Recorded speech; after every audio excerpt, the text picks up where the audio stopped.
Anna, you want to hold on to the mic? And then pass it to them. The tunnel of the Toastmasters is that you have to keep your phone on silent. On silent. And I would like to invite our club president, which is not your right now. Coming. The 3 cheers for Peter Lee. Wow, this is very stressful, Okay, thank you. Right. So, very good evening to my fellow Toastmasters, guests, visitors. Welcome to Legacy Toastmasters, right? My name is Peter, right? I'm the president of the current club this term. Now, so I'd like to share something interesting, right? So, about 3 weeks ago, right, I came across this very, very interesting thing. Okay, can you guess what is it? No idea. No idea at all. Right? Lousy question. Because you cannot guess, right? So I saw this TikTok, right? This TikTok is an old uncle. Okay? And the old uncle, right, got very viral on TikTok. Okay? He's a 75-year-old uncle. He got super viral on TikTok for doing what? You guess? Give you one, right? Push up. You saw the video? Yeah. Okay. So this uncle was so famous on TikTok for singing the opera. Oh, yeah, I saw it. You saw it, right? Yeah. Okay, about 2-3 weeks ago, it was reported, right? If you Google the thing on CNN, you'll see the video, right? He was so famous that he was on CNN. Now, the thing is, when I saw it, right, it reminded me very something that is similar to what we do now, public speaking, right? And I can't read my script because I'm a little bit old already. Let me just put on my binoculars. Now, it went so viral that actually, can you believe that Paris Hilton actually liked his video? Anybody knows who Paris Hilton is, right? Right. The very hiao one. No, the very pretty one, right? Now, here's the thing that I find very remarkable about his story, right? Okay, he was an old man. He goes to his park in Woodlands and he practices his opera every day.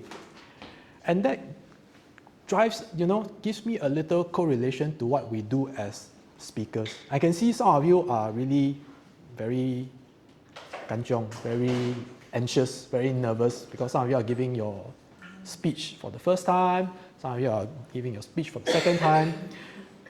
And this is the thing that I learned from him, right? 3 things just came to mind. Courage, consistency, and connection. Now, why do I say that? He had the courage, right? If you watch the video, he actually had the courage to go down there and sing opera there to the birds. In the park, nobody. So you imagine, right? If you were him, would you have the courage to stand in the middle of a park in afternoon and then just belt out the next opera song? Quite amazing, right?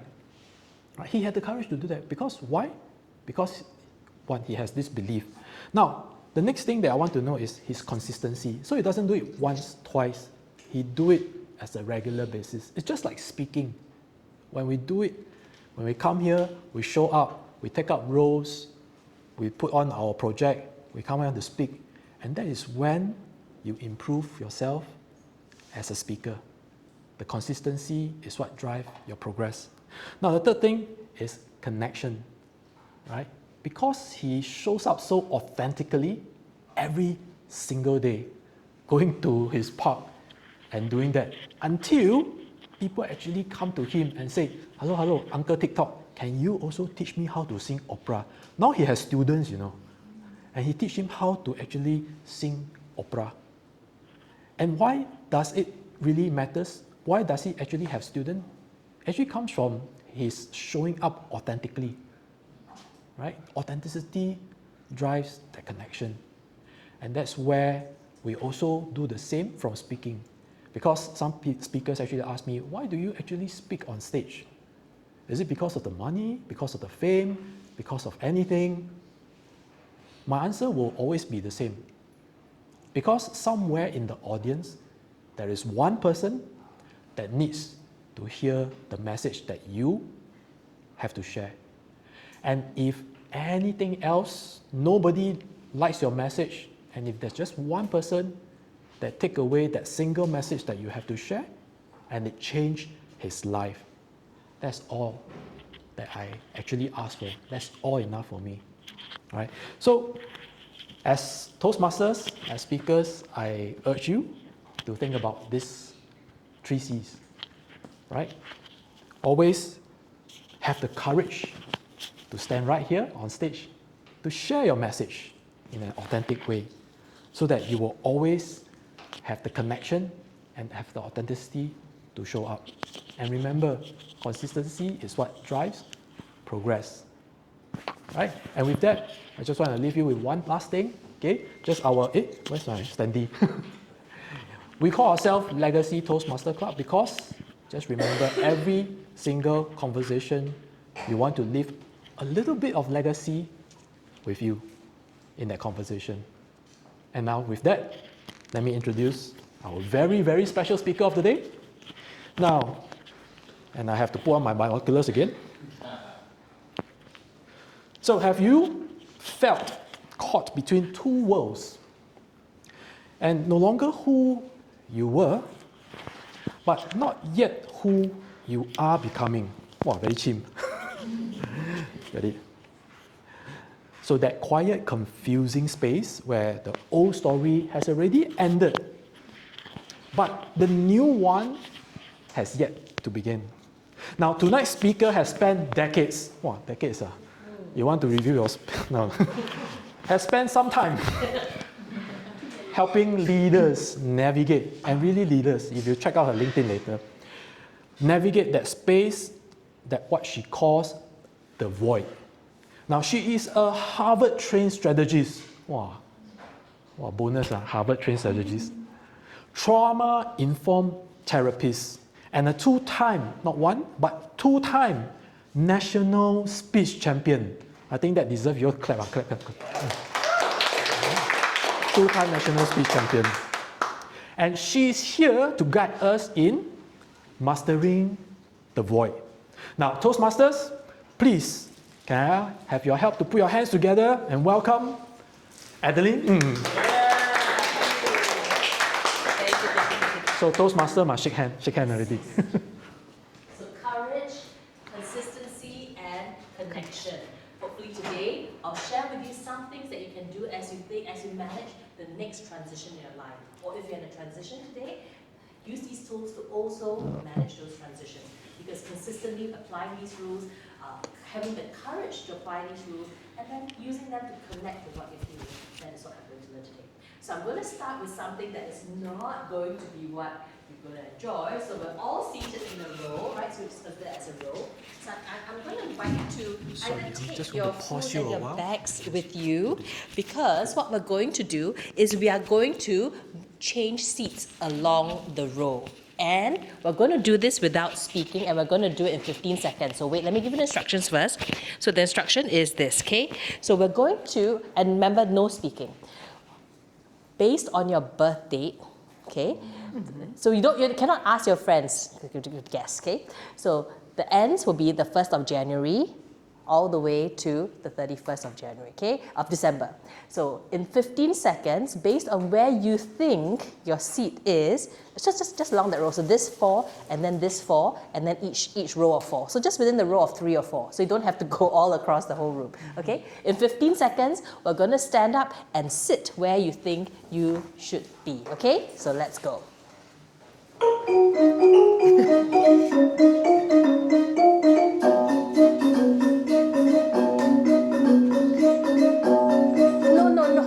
No hands. Just guess. Okay, so just sit down where you think you should be. Okay. Cannot tell anybody where, okay? And we're just going to sit with that. At the end, we'll find out how right you were.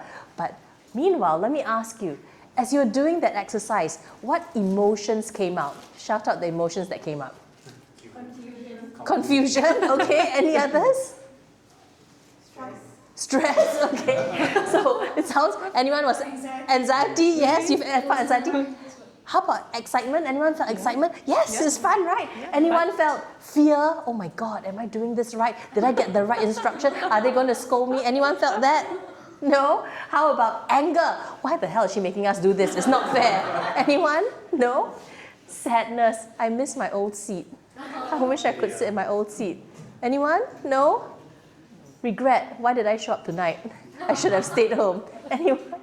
So if you felt any of those emotions, and we heard stress, we heard confusion, congratulations. Because what you've experienced is what you would typically feel in a transition. Now, many people think that transition is change, but actually, transition is not change. Does anyone know the difference between transition and change? Okay, so change is external. Okay, so change is what happens to you. So what happened to you in this case was you changed seats. That was the change. You went to a new seat. Okay, a transition is the psychological impact of that change on you. Do you see the difference? So you change seats, right? But the impact on you is the transition. And can you relate this to the workplace? Restructuring that's happening. Okay, the change is, this is our new org chart. The transition is how you cope with it, how you deal with it. So that's transition. Now, the idea of transition came up with this guy called William Bridges. Has anyone heard of William Bridges? Okay, he's the father of transition. And this is what he taught us about 40, 50 years ago on why transitions and change, we often confuse them, but they're actually very, very different. And that's also why in many, many cases, companies get change wrong. Anyone been in companies where change management is not good? Many. But also in our personal lives, we get change wrong. And tonight we're going to focus on how do we get change right now. So why? So in change, we're always focused on where we want to go. This is our new org chart. This is the new place I want to go. This is my new job. We're always focused on the future, right? The place that we want to go. And we think of it like a destination is that end point. The reality is transitions is actually a 3-step journey. It's a 3-step journey, and it starts with actually endings. Isn't it crazy? A beginning starts with an ending, right? So it starts with the ending, and then you go into what he calls the neutral zone, what I call the void. Sometimes you may have heard the messy middle. It's that strange zone where, as Peter was saying just now, you're no longer there, but you're also not yet here. The old story has finished, but the new story hasn't yet begun. That is that space in that middle, the neutral zone. And then finally, then you arrive at the new beginnings. So when you think of transitions, it's not about a single point or a single point in time. It's actually a whole journey that we go through. And the difference between change and transitions, change you can typically say it's fixed. For example, on the 1st of May at 12 o'clock, this is our new org chart. Right? Or on the 15th of June, I'm going to take a plane, I'm going to go to another country. That's a definite thing. Transitions happen as they happen, right? It might take 2 years, it might take 2 days. You can't dictate, I'm going to feel great by this time.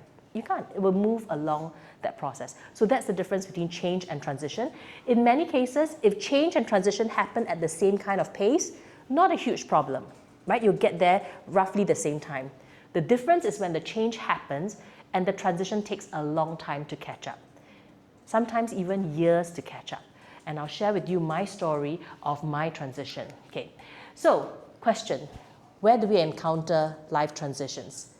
Honestly, it's everywhere. It's not just the career, the workplace, but here are some common transitions. And as we go through this list, try and count roughly how many you can identify with, okay? So work transitions, anywhere from starting a job, losing a job, getting retired, changing your role, even changing your role within the same company, having a new boss, getting promoted, getting demoted.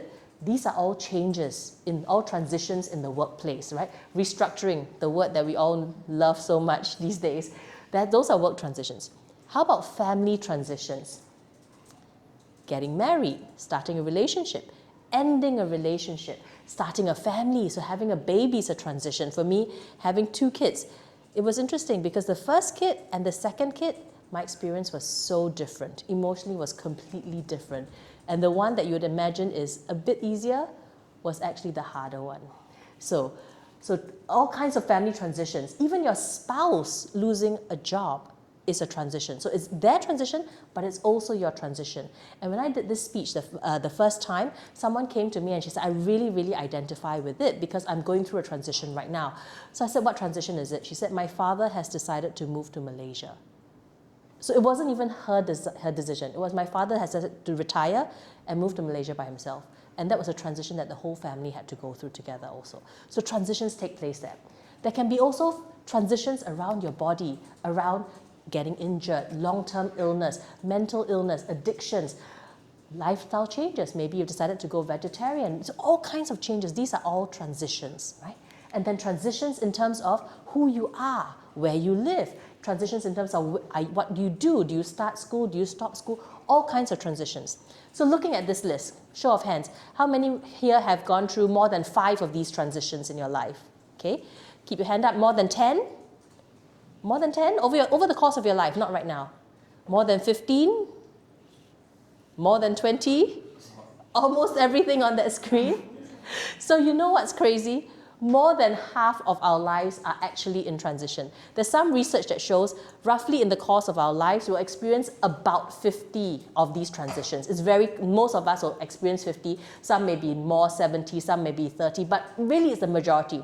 And if you look at how long these transitions are, and you divide that by how long we're alive, roughly you have a transition happening on average, but it doesn't happen on the dot on average, every 1 to 1.5 years. So it's really such a big part of our life.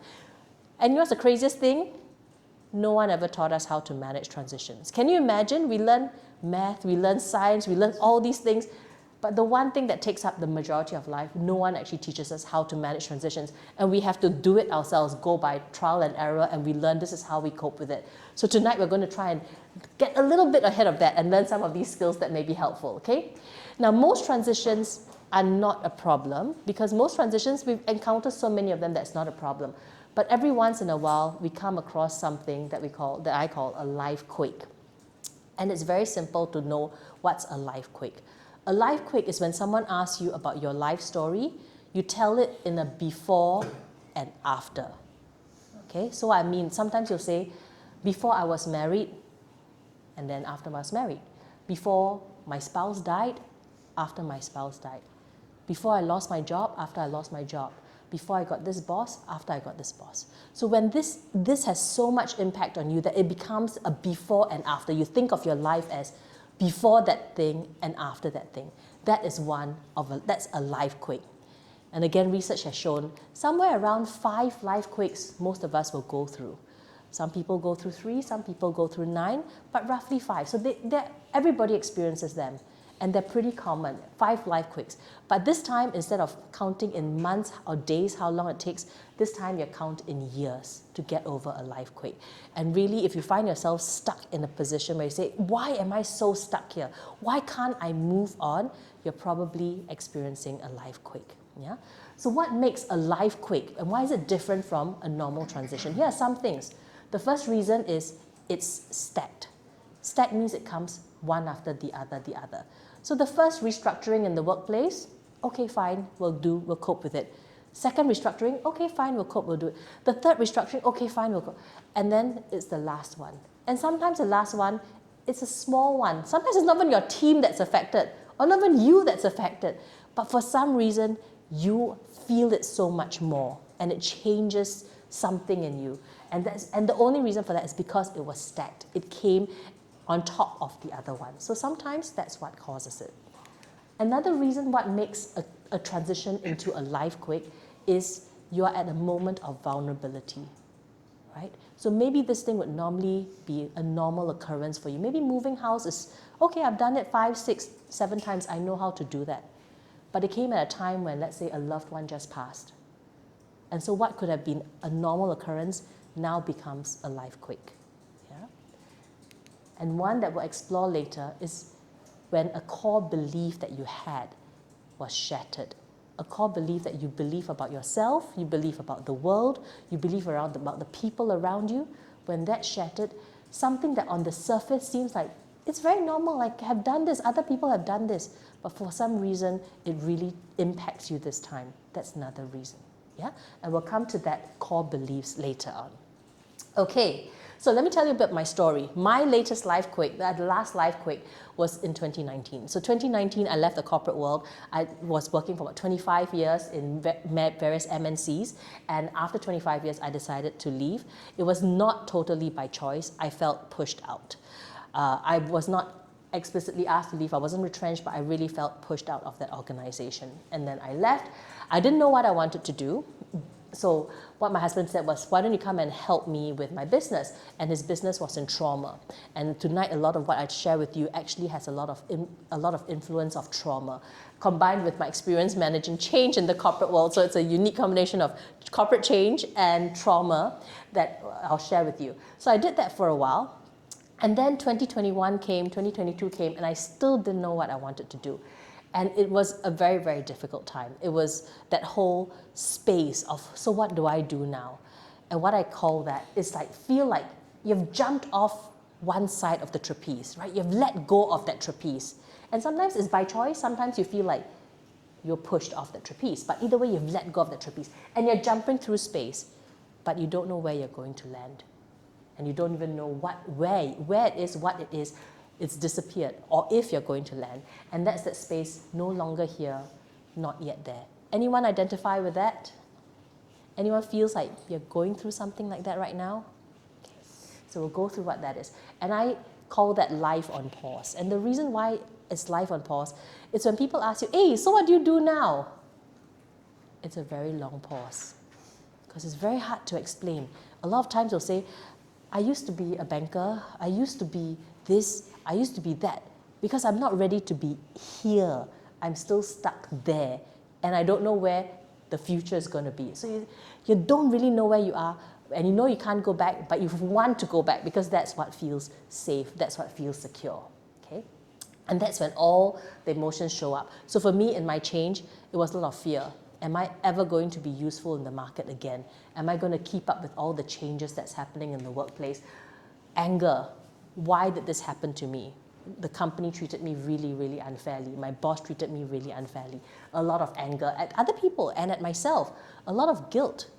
Am I doing the right thing for myself? Am I doing the right thing for my daughters? Am I being a good role model for them? And most of all, shame. A lot of shame. You know, I was on this trajectory. I thought I was doing well. I went to Harvard. I went to top schools. How did I end up here? And because of shame, many of us feel shame. And shame is the hardest thing to talk about. I think some of us are familiar with Brené Brown's work, right? Shame is very, very isolating. Shame makes you hide away at a time when you need to be out there exploring the other opportunities. Because in that void is actually also the most beautiful space. That void is actually the space where amazing things can happen. And we'll come to that again in a while on what is so beautiful about that void.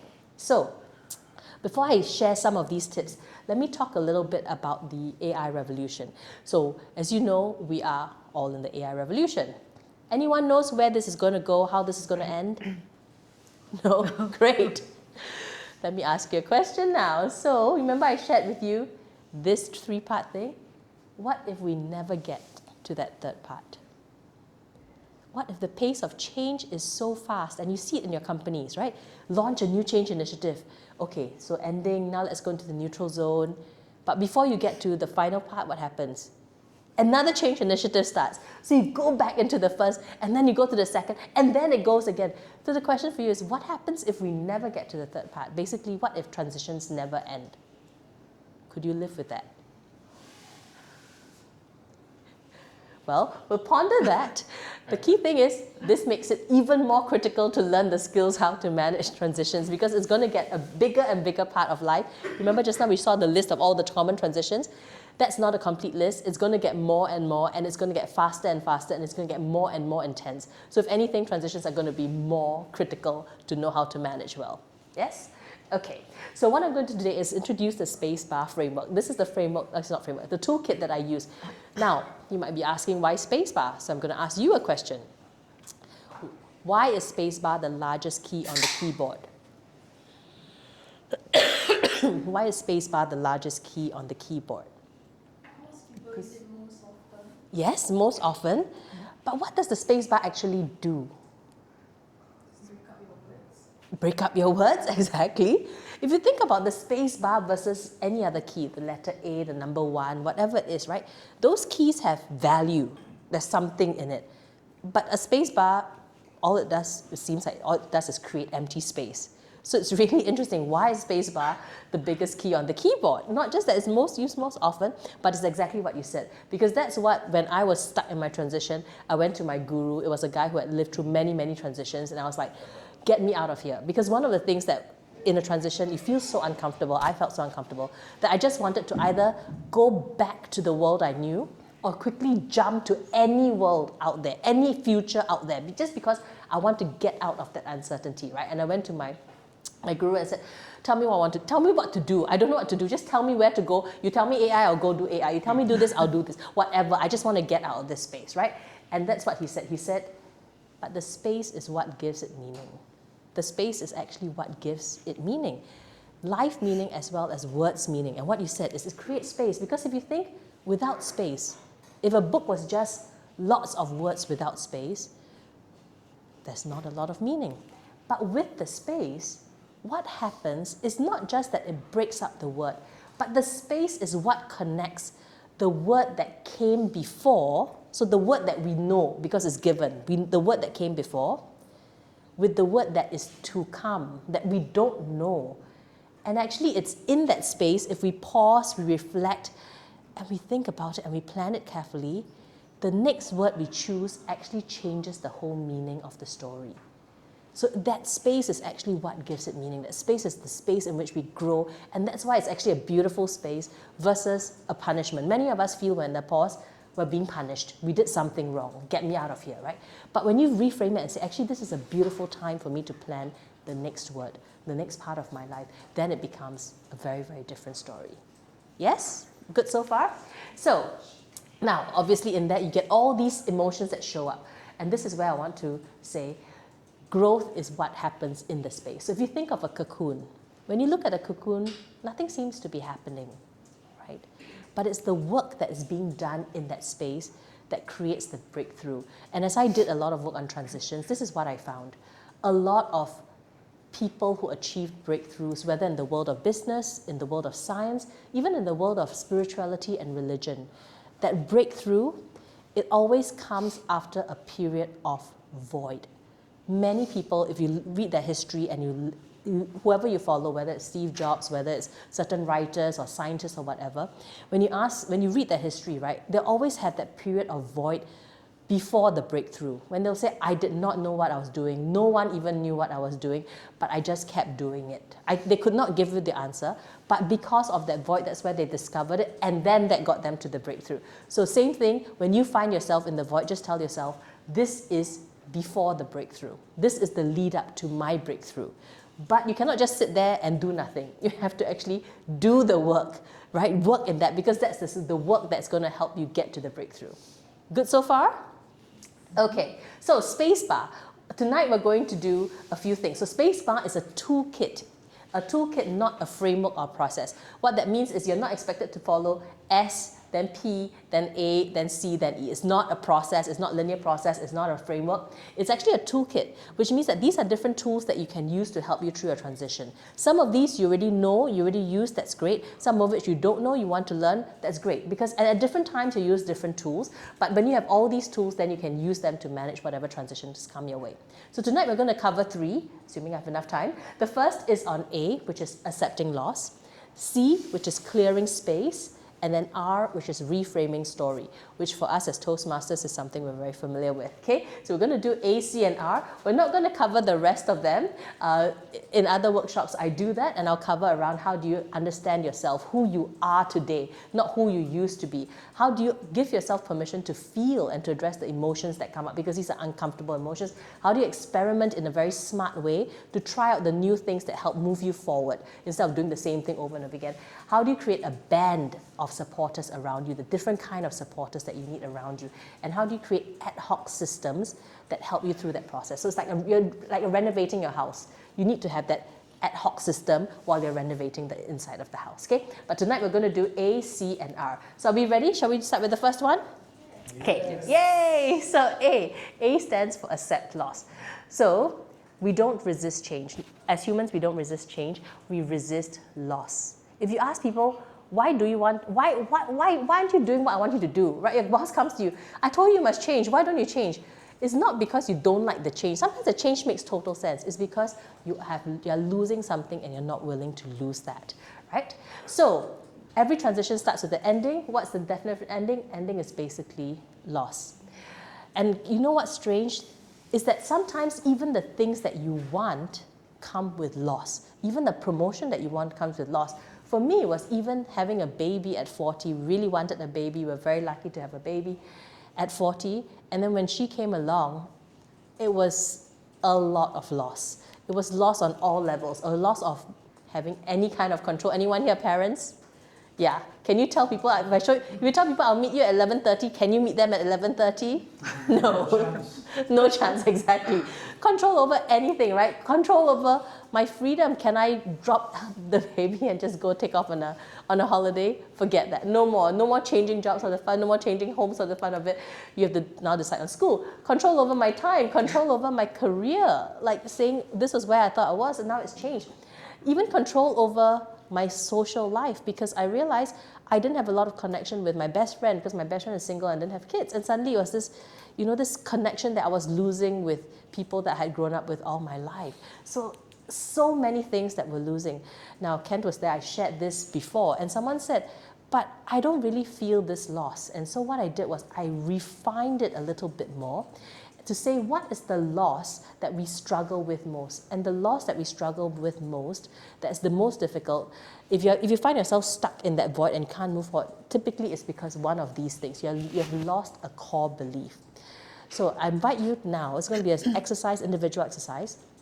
Think about a transition that you're either going through now where you're stuck, you don't have to say it out loud, where you're stuck, or transition that you've experienced that was really, really difficult, okay? Everyone have a transition in mind.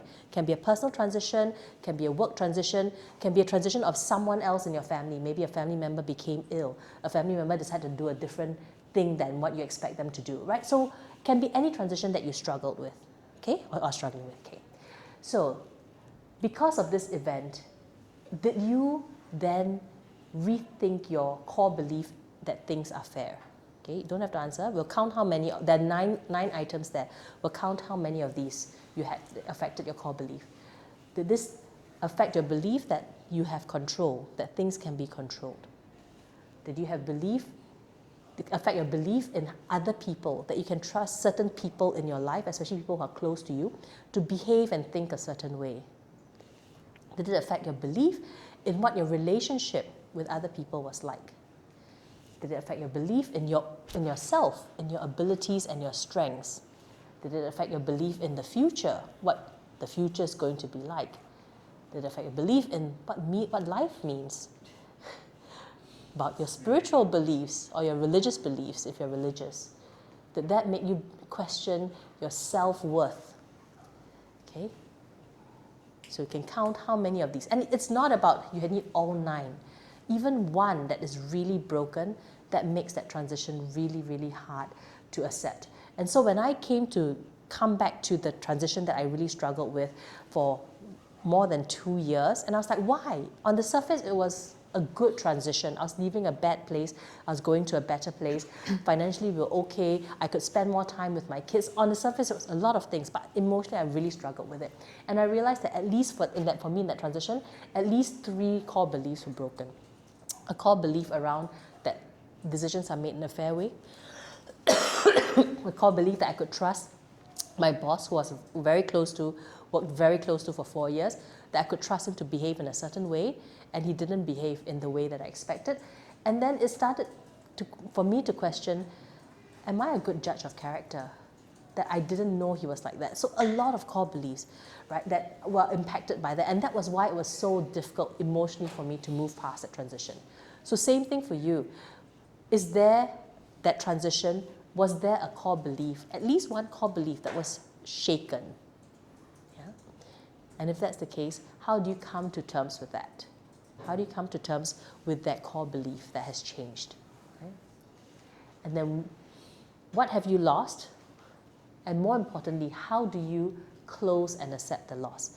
And all of us close and accept the loss in different ways. Sometimes you need professional help, you need to see a therapist. Sometimes you do different things. The key thing is having to close and accept the loss. Because if you can't accept and close the loss, you'll be stuck forever in the loop.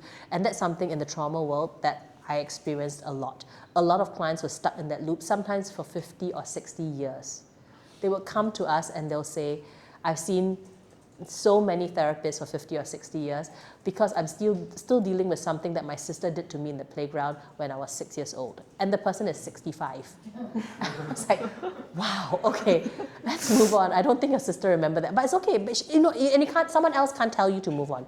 You have to decide to close that loss, accept the loss. My sister acted that way to me. I get it.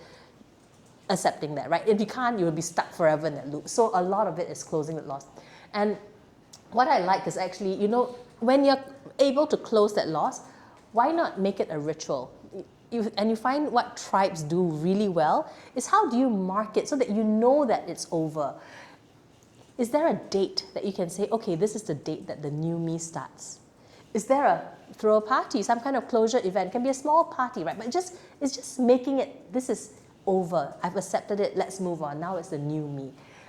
It can be doing a blog, writing a book, sharing it on Insta, sharing it on LinkedIn. Doesn't matter. It seems like a small thing, but it really helps in closing and accepting that loss, telling a story. Or, honestly, coming here and telling your story to fellow Toastmasters as well. That's a very, very powerful thing. And the message there is, thank you for where you've brought me to. Whatever that job has brought me to, that person has brought me to, that thing has brought me to. Thank you so much. It's gratitude for that. But now I have to move on. Right? So that's closing. It's not saying, I hate you, I never want to think about you again. It's accepting and being grateful and moving on from that. Yeah? Okay. Next one, C. C is around clearing space. And here is, anyone has a closet that looks like that? Yes? That's my closet. No, that's not my real closet, but it looks a lot like that. More importantly, anyone has a calendar that looks like that? So let me ask you, in both situations, whether it's a closet or calendar, is there space to grow and do something different? No. Space invites possibility. So let me share with you a personal story, okay? So space invites possibility. So this is me in 2012 wearing a wedding dress that I never got to wear because 3 months before the wedding, I broke off with my fiancé. Decided not to marry him. Wrong person, it was over mentally for me, right? But what I did after that was I met a guy shortly after, and within 6 months, I sold everything I owned, my whole house, and we had a huge house. I had a 6-bedroom house, please don't ask why. I had 4 sofa sets, please don't ask why. I had so much junk in that house. Sold everything in the house, sold the whole house, and then my new boyfriend and I decided to go travel for a year. And that's what we did. We went all around the world and we traveled for a year. Actually, no, we didn't travel for a year. We traveled for 3 months because we decided traveling was actually very boring. I know it sounds crazy, but once you start traveling, it's like, actually, no, don't really enjoy it. So we went back to our hometown and we rented a tiny apartment. So remember, I had a huge house before that. Tiny apartment. It was so small that I had no more sofa set because I sold my 4 sofa sets, right? So my friend said, I have an old sofa set, I'll give it to you. I said, okay, thank you very much. And the place was so small, we only could take half the sofa set. I only could take the 2-seater part of the sofa set. And the table was so small that we couldn't even put 2 computers side by side on the table. And it was the best time of our lives. Honestly, it was like the most amazing time because we had nothing to worry about. Every day we could do whatever we wanted. We lived near the mountains, so we would ski all the time if the weather was good. Not good, we would feed the squirrels, we would just go hiking, we would just enjoy life. And that was actually where we started our business because we now had the space to do something different. And that was, for the first time, we actually had that space to explore a new possibility. So for me, this was really space inviting possibilities, right? So how do you invite possibilities? So let me ask you, what baggage are you carrying that stops you from having possibilities? So material stuff, what material stuff are you carrying? What mindsets are you carrying? What emotions are you carrying? I talked about that lady who carried it for 60 years. What habits are you carrying that if you cleared that, new habits can come in? What physical weight are you carrying? That was me after the first kid. I was about 15 kg heavier. What relationships are you carrying that no longer serve you? What expectations are you carrying that? So there are a lot of things that you can be carrying. These are just a list of them. But some of these What happens if you clear them out? So the question for you is, and I'm going to skip this part because, okay, actually no, let me do this part. Okay, so I did this speech about over the weekend. It's a different topic, but let me share with you, because we talked about AI revolution. Some of us here are parents. So I'm a parent and I'm like, what do I tell my kids to do? Because I really don't know what my kids have to do. I only know it's not lawyer, it's not doctor, it's not engineer, okay? Those are, no more of that. That's what our parents told us. But I don't know what to tell them, right? That's so reassuring. That's so reassuring, there you go. And so what I realized is actually there's only one thing that we have to let go of, okay? And let me share with you what it is and see whether you agree with me. So anyone knows this guy? Okay, he's written this book called Sapiens about the history of mankind history. He's also written another book about the future of mankind. Okay, it's called Homo Deus. It's less known than that. Now, in this book, he actually makes a very bold prediction. He actually says that in the future, there will only be 2 classes of people in the world. Has anyone heard of this? Okay, so because of AI, there's only going to be 2 classes of people in the world. The vast majority of us, okay, he's what we call the useless class. Okay, useless because our skills have no market value. Useless class, and it's scary. He didn't put a number on it, but we'll say it's 90%. Okay, maybe it's 99%. A very small minority is what he calls the elite class. Okay, and when you first hear that, you're like, cannot be, right? Cannot be.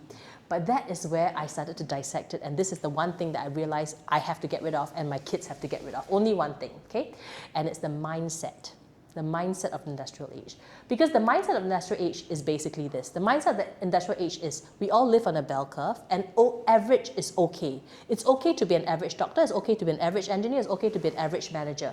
Some will be slightly better, and some will be slightly worse, and okay, yeah, some people make a little bit more, a little bit less, but most of us are clustered in the middle. And the whole message is average is okay. And once in a while, you have people who are very, very successful. So this is my $1 billion picture.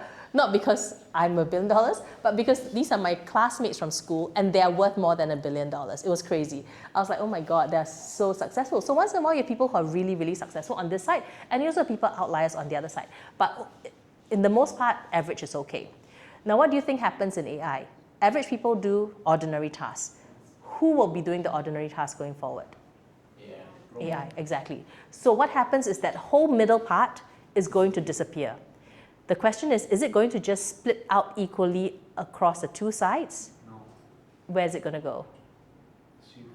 Shift. So it's going to skew like that. Okay, it's going to skew towards what you call exponential power curve.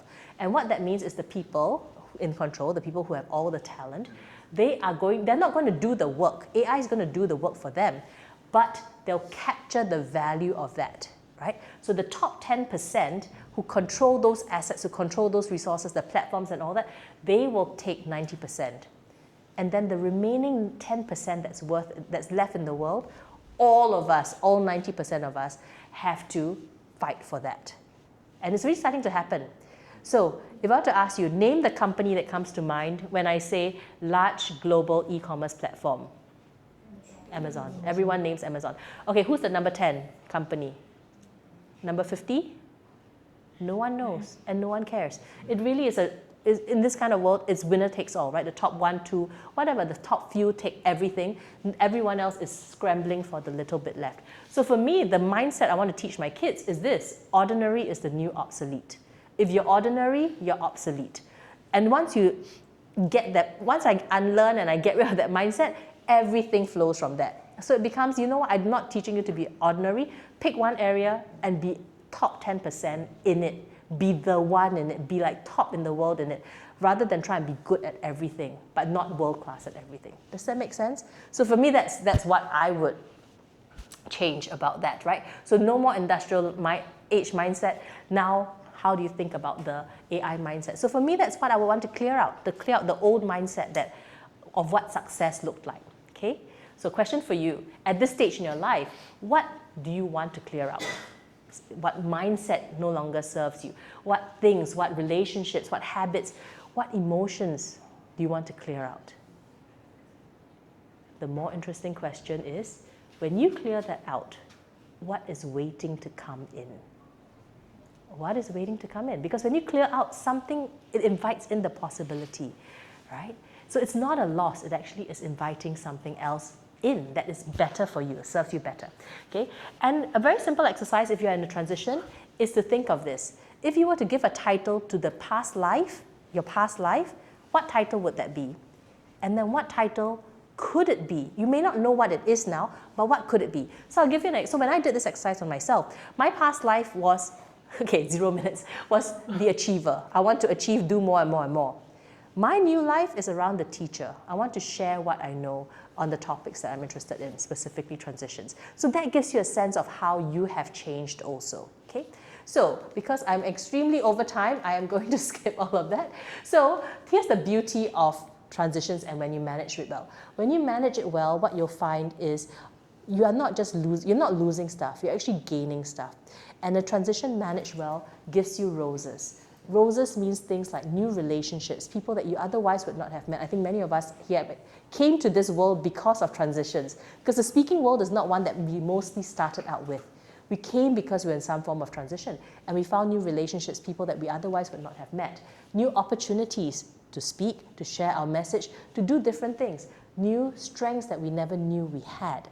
And sometimes it's even the courage to be vulnerable, so different kinds of strengths that we never knew we had, new ways to appreciate and enjoy life, the simple things, right, that we otherwise would not have had. And then again, new understanding of our spirituality, our relationship with our religious God or with our spiritual God, and it brings you to different levels. So I really believe that that's what transitions done well can really give. So that is spacebar. That's what we did today, A and C. Many other skills that you can learn about that. And now for the moment you can wait for. So you can ask your partner and ask, did you get right where they're supposed to sit? Okay, just ask. Your birthday. 9th March.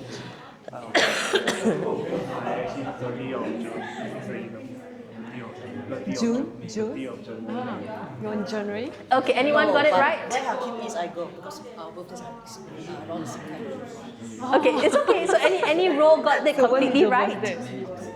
October. Yes, please. Yes. It's obsolete, yes. Isn't that giving yourself too much pressure to perform? I think it's okay. I think it's around refocusing your energy in terms of saying, I'm going to spread my energy being good at many things.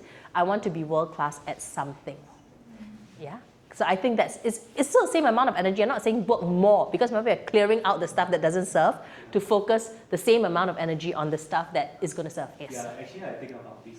So basically we have strength and weakness, right? So in the past, right, most people actually focus on weakness. So now, right, you have to focus on your strength or need and discuss. And at a world-class level, yes. Be a thought leader on that space. Yeah. To me, I think that's what I'll teach my kids anyway, just sharing what I would teach my kids.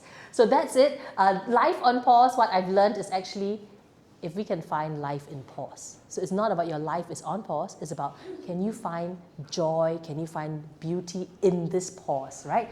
And if you do that, this is what is amazing. Your life actually becomes like this. You're not just struggling there, you're flying and having lots and lots of fun. So that's me. My name is Adeline. I talk on transitions, which means I teach you to be good at nothing, mastering the void.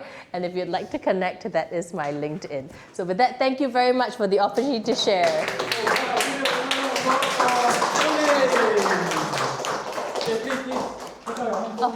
Oops, okay. Okay. No more already. Can. Yeah, can later. I'll put it up during the break. Okay. Oh wow, is it good or is it good? Yes, very good. Space bar. I didn't know the space bar got so many meanings, right? And it's funny, right? Actually, it should be the other way around, right? What gives it meaning? The space bar is because you put Yoda. Yeah. Yes. Right, those are Star Wars fans. Anyway, right. Later, feel free. I think you will still be here, right? If you want, I encourage you to strongly go and connect with her, right? And then later we'll share the QR code again. Just connect her on LinkedIn. Right. So today we'll just move on to our program proper, and with that we have Anna, Toastmaster of the Day. Yay! Thank you, Peter. Good evening, everyone. We will dive into the second part of the meeting. First, who is the first timer at Toastmasters? First timer, we have four of them. Okay. So. Yes. Yeah. So, the Toastmasters meeting is divided in 3 segments. First, the prepared speech. So we'll have 4 speakers tonight who prepared a speech